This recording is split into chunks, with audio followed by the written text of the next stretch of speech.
CBSE words में आपका स्वागत है। तो हम पढ़ रहे थे क्लास 8 साइंस का सेकंड चैप्टर जिसका नाम है माइक्रो ऑर्गेनिजम्स फ्रेंड एंड फो, और इस चैप्टर की 3 वीडियो अपलोड हो चुकी है। अगर आपने नहीं देखा तो डिस्क्रिप्शन में आपको लिंक मिल जाएगा, वहां से देख सकते हो। आज का हमारा टॉपिक है 2.5 फूड प्रिजर्वेशन, यानी फूड को हम किस तरह से बचा सकते हैं खराब होने से।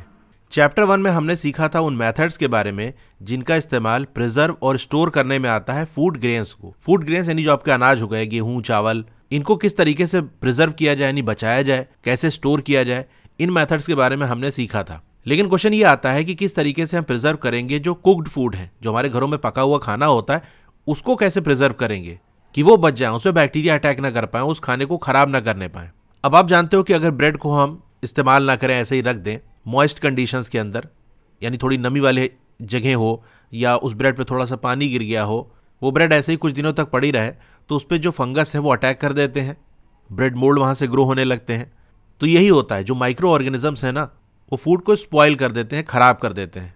अब ये जो स्पॉइल्ड फूड होता है, ये जो खराब खाना होता है, इसमें से निकलती है बैड स्मेल, गंदी स्मेल आती है, और इसका टेस्ट भी बैड हो जाता है, खराब सा टेस्ट आता है, और इसका कलर भी चेंज हो जाता है। हो सकता है आपने ये घर में ऑब्जर्व किया होगा कि जैसे कोई फूड आइटम खराब हो गया तो उसको हम सूंघ के देखते हैं ना, कि ज़रा सूंघ के देखें तो पता चले कि यह सही है कि खराब हो गया है।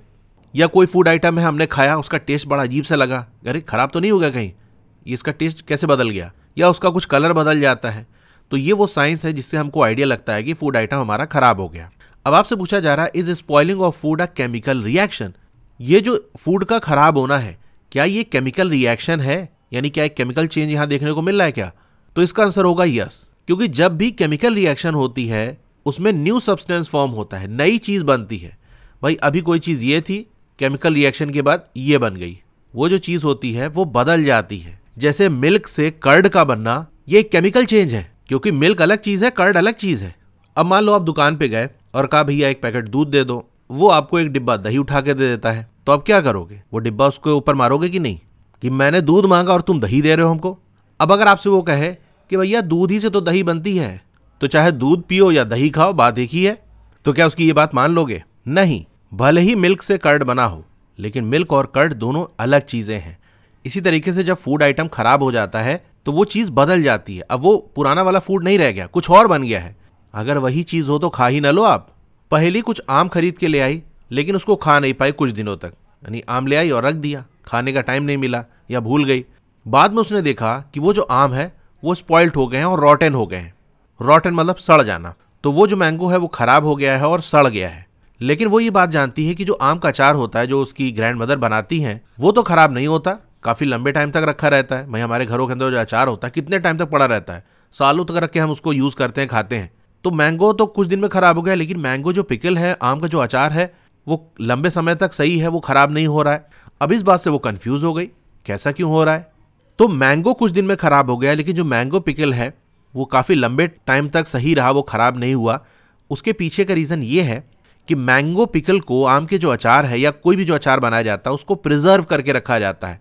कुछ चीजें उसमें ऐसी डाली जाती हैं जिससे बैक्टीरिया अटैक नहीं कर पाते, वहां ग्रो नहीं कर पाते, या वो मर जाते हैं वो बैक्टीरिया, जिसकी वजह से वो फूड आइटम जो है खराब नहीं होता। जैसे पिकल है, अचार है, वो खराब नहीं हो पाता। वही मैंगो में ऐसा कोई प्रिजर्वेटिव नहीं लगा के रखा गया था, उसने सिंपल ला के ऐसे ही रख दिया था। माइक्रो ऑर्गेनिजम्स ने उस पर अटैक किया और खराब कर दिया। तो अब हम जानेंगे कि वो कौन से प्रिजर्वेटिव्स हैं, वो कौन से ऐसी चीजें हैं जिससे हम फूड आइटम को प्रिजर्व करते हैं। तो चलिए कुछ कॉमन से मेथड हम सीखते हैं कि फूड को किस तरह से प्रिजर्व कर सकते हैं अपने घरों में। तो हमको बेसिकली बचाना होता है माइक्रो ऑर्गेनिजम्स के अटैक से। पहला आता है आपका केमिकल मेथड। केमिकल मेथड में हम क्या करते हैं, सॉल्ट्स यानी जो हमारी नमक हो गई, और एडिबल ऑयल्स यानी खाने वाला जो तेल होता है, क्योंकि एक तेल तो आपका पेट्रोल और डीजल भी होता है, लेकिन वो खाने में थोड़ी ना इस्तेमाल करते हैं, भैया पेट्रोल में डाल के सब्जी बना रहे हैं। Sunflower oil, palm oil, olive oil, ये सारे हम यूज करते हैं, यानी इनको फूड की तरह से हम कंज्यूम करते हैं। तो ये आपके एडिबल ऑयल्स हो गए। तो सॉल्ट और एडिबल ऑयल्स ये कुछ कॉमन केमिकल्स हैं जिनका आमतौर से यूज किया जाता है to check the growth of micro organisms, ताकि माइक्रो ऑर्गेनिजम्स की ग्रोथ को कंट्रोल किया जा सके, उनको रोका जा सके। इसीलिए इनको हम प्रिजर्वेटिव्स कहते हैं, क्योंकि ये फूड आइटम को प्रिजर्व कर रहे हैं, बचा रहे हैं। तो अगर पूछ लिया जाए आपसे व्हाट आर प्रिजर्वेटिव्स, तो थोड़ा सा इस तरह से आप लिख सकते हो, preservatives are chemicals that are added to food items to slow down और prevent the growth of micro organisms. तो हम क्या करते हैं, ऐड करते हैं सॉल्ट को और एसिड प्रिजर्वेटिव्स को, एसिड प्रिजर्वेटिव्स ऐसे एसिड्स होते हैं जिनका यूज फूड आइटम को प्रिजर्व करने के लिए किया जाता है। ठीक है, तो सॉल्ट हो गया, एसिड प्रिजर्वेटिव्स हो गया, ये पिकल में ऐड किया जाता है ताकि माइक्रोब्स के अटैक से उनको बचाया जा सके। ये जो एसिड प्रिजर्वेटिव्स है ना, जनरली जो मार्केट में आपको अचार मिलता है उसके अंदर काफ़ी यूज़ होता है, इसलिए मार्केट वाले अचार का टेस्ट थोड़ा स्ट्रॉन्ग रहता है, वो तेज़ रहता है थोड़ा। ये उस एसिड की वजह से होता है जो प्रिजर्वेटिव की तरह से उसमें डाला जाता है। सोडियम बेंजोएट, सोडियम मेटाबाइसल्फाइड, ये कुछ कॉमन प्रिजर्वेटिव्स हैं। इन प्रिजर्वेटिव्स का यूज़ जैम्स के अंदर और स्क्वैशेस के अंदर, ठीक है, फ्रूट्स के बनाए जाते हैं ये स्क्वैशेस, तो इनके अंदर यूज़ होता है ताकि उनके स्पॉयलेज को यानी कि ख़राब होने को रोका जा सके। प्रिजर्वेशन बाई कॉमन सॉल्ट, जो घरों के अंदर हमारे नमक यूज़ होता है, उसका कैसे यूज़ करते हैं प्रिजर्वेशन के लिए। तो कॉमन सॉल्ट का यूज़ तो ज़माने से होता आ रहा है मीट और फिशेस को प्रिजर्व करने के लिए। तो बेसिकली क्या किया जाता है, मीट और फिश को कवर कर दिया जाता है ड्राई सॉल्ट से, सूखे नमक से उनको कवर कर दिया जाता है ताकि बैक्टीरिया की ग्रोथ को रोका जा सके। ऐसा क्यों होता है, बेसिकली जो आपका सॉल्ट होता है ना, वो मॉइस्चर एब्जॉर्ब करता है, नमी को सोखता है, यानी उसके अंदर पानी चला जाता है। तो इसीलिए कह रहा है देखो, ड्राई सॉल्ट आपको लेनी है, सूखा नमक लेना है, उसको मीट या फिश पे एकदम हम लगा देंगे, उससे उनको कवर कर देंगे, तो मीट या फिश के या उसके आसपास जो भी वाटर होगा, जो नमी होगी, उसको ये सॉल्ट एब्जॉर्ब कर लेंगे, सोख लेंगे। और बैक्टीरिया को ग्रो करने के लिए वाटर की जरूरत होती है, भाई मॉइस्चर हो, नमी हो तो अच्छे से ग्रो हो, वही उसको नहीं मिल पाएगा तो इनकी ग्रोथ नहीं हो पाएगी, कंट्रोल में रहेगी, बहुत थोड़ा सा ग्रो हो पाएंगे। तो ये बात होती है।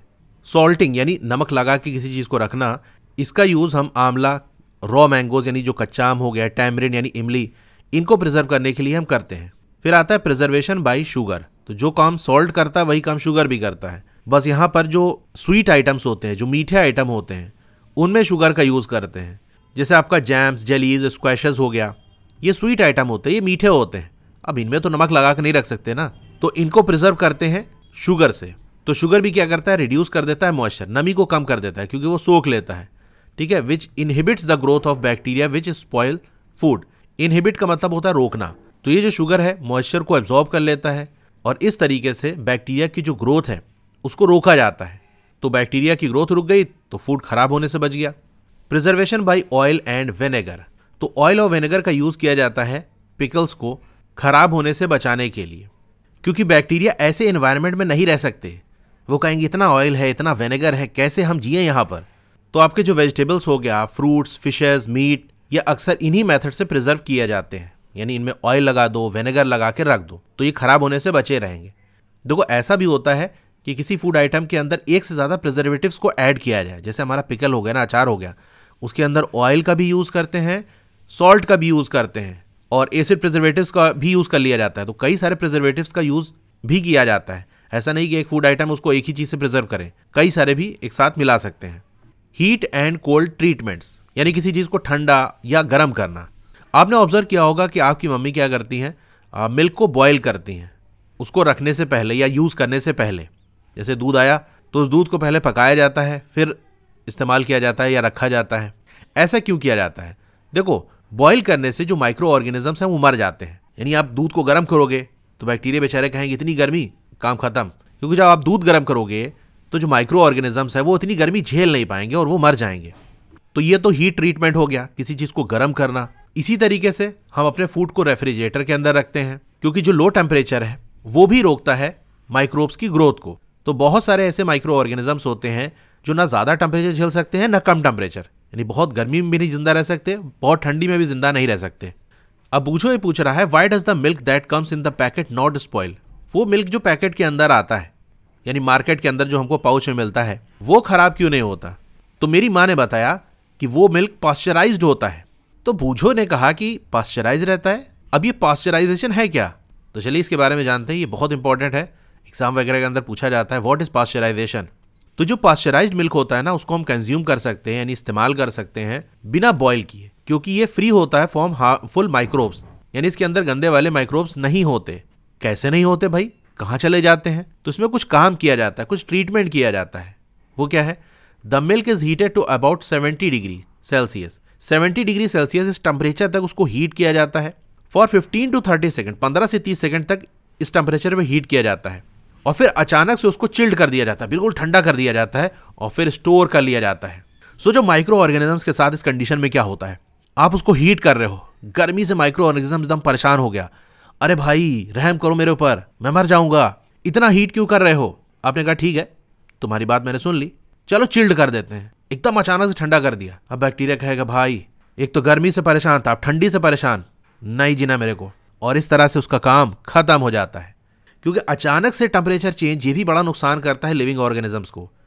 तो इस तरह से करने से माइक्रोब्स की ग्रोथ को प्रिवेंट किया जाता है। ये जो प्रोसेस है उसको डिस्कवर किया था लुईस पास्चर ने। It is called pasteurisation.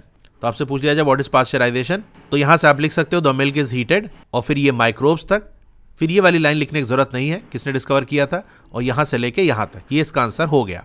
Storage and packing. आजकल जो ड्राई फ्रूट्स हो गए जैसे काजू बादाम और यहां तक की जो वेजिटेबल्स हैं उनको बेचा जाता है सील्ड एयर टाइट पैकेट्स के अंदर to prevent the attack of microbes. क्योंकि एयर टाइट करके एकदम सील करके किसी चीज को हम रखेंगे तो बाहर से बैक्टीरिया उस पर अटैक नहीं कर पाएंगे। भाई जब एयर टाइट है, अंदर की एयर बाहर और बाहर की एयर अंदर नहीं आ पा रही है, तो माइक्रो ऑर्गेनिजम्स कैसे घुसेंगे? तो खराब होने से बचाया जा सकता है। तो स्टोरेज और पैकिंग ये भी एक मेथड है जिससे हम फूड आइटम को खराब होने से बचा सकते हैं। ठीक है, तो ये फूड प्रिजर्वेशन वाला जो पूरा टॉपिक है वो हमारा कंप्लीट हो गया। क्लास 8 की और वीडियो देखना चाहते हो तो इस तरह से आपकी वीडियो चली होगी। पहले वीडियो को लाइक कर लो, चैनल को सब्सक्राइब कर लो, मोर पे क्लिक कर देना है, फिर से मोर पे क्लिक कर देना है, तो आपका डिस्क्रिप्शन ओपन हो जाएगा। यहाँ पर आपको मेरे व्हाट्सएप चैनल का लिंक मिल जाएगा, उसको ज्वाइन कर लोगे तो आपको लेटेस्ट अपडेट मिलती रहेगी। डोंट वरी, आपका नाम और फोन नंबर किसी को भी विजिबल नहीं होगा। फिर क्लास 8 की बेस्ट बुक का लिंक मैंने दे दिया है, इस लिंक पे क्लिक करके यहाँ से परचेस कर सकते हो। अब अगर आपको स्टडी मटेरियल चाहिए जैसे नोट्स हो गया, एक्सरसाइज के सॉल्यूशन हो गया, तो मेरी वेबसाइट विजिट कर सकते हो। और नीचे आओगे तो क्लास 8 मैथ्स की चैप्टर वाइज प्लेलिस्ट मिल जाएगी। जिस चैप्टर की वीडियो देखनी है उसके साथ में जो लिंक है उस पर आप क्लिक करोगे तो उस चैप्टर की प्लेलिस्ट ओपन हो जाएगी। और नीचे आओगे तो और भी जो सब्जेक्ट्स हैं उनकी प्लेलिस्ट का लिंक मिल जाएगा। Okay, thank you.